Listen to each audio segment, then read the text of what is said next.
BRICS also condemns U.S. protectionism, or tariffs in other words, and joined U.S.-Israeli strikes on Iran. BRICS opposes the rising trade restrictive and unilateral measures such as tariffs, non-tariff barriers, and protectionism disguised as environmental policy, which threaten global trade, supply chains, and economic stability. The bloc reaffirmed its commitment to a fair, rules-based multilateral trading system centered on the WTO with special provisions for developing countries.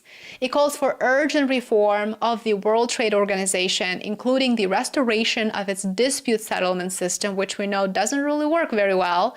BRICS also condemns unilateral coercive measures and economic sanctions not authorized by the UN Security Council, citing their harmful impacts on human rights, on development, and global equity, and calls for their immediate elimination.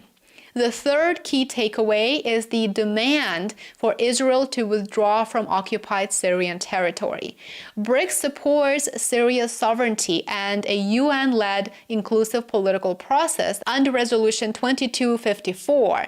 It condemned all violence, terrorist acts by ISIS and Al-Qaeda, and the presence of foreign fighters. The bloc welcomed the lifting of unilateral sanctions to aid Syria's recovery, and it strongly urged Israel to end its occupation of Syrian territory in line with international law. Al-Shara, who is the present leader of Syria, is a former ISIS and Al-Qaeda leader with a $10 million bounty, previously groomed by Western powers. So during the summit in Brazil, the BRICS bloc also condemned ISIS, Al-Qaeda, and Salafi terror attacks in Syria. And I think that goes a long way because the BRICS bloc acknowledges the role of foreign nations and foreign actors in Syria's tragic fate.